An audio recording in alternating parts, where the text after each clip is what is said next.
Well, here we are in Cognac. It's about 9 o'clock at night. Ian and I just arrived about an hour ago, coming up through Angoulême. And we're standing in a nondescript part of the old town. And what we can actually see as we go around are old houses, most of which are in a pretty good state of repair.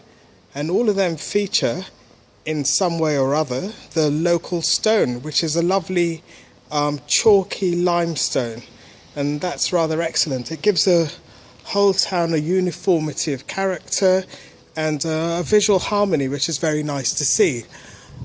Cognac itself, obviously, has been one of those towns which, unfortunately, passer by there, is one of those towns which has, been fought over for several years and contained several riches.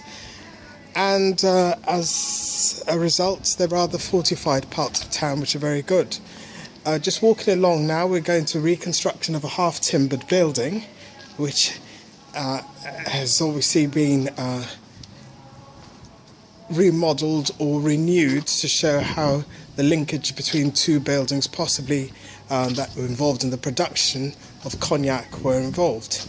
Here you have a typical house in one of the streets. You can see from the dimensions of the doors and the windows, considering how expensive glass was in those days, that these were obviously extremely wealthy people's properties. Walking along, it's just another of the streets which abound in this area of Vieux Cognac. We can see that it's this is a more modest property here, which has obviously smaller windows, probably barred now in case of security. In the front there, we're going to just go in tight. There's another half-timbered house done with cross beams, which are partly for decoration and partly for structural support. Possibly due to the nature of construction or perhaps the characteristics of wood that are found in this area.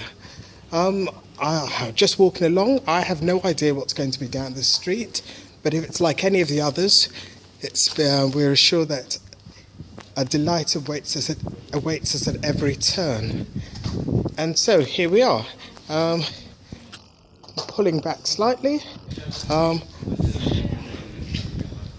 There we are. It's another, beautiful street with lovely sand-coloured buildings again, and a half-timbered building just there, and just panning round with a bit of the local colour in there.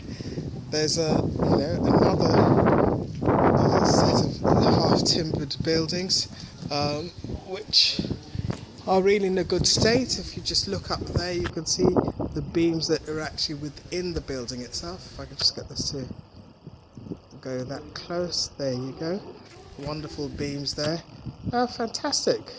So, Cognac, a hidden gem, obviously known to several people, perhaps doesn't get its due.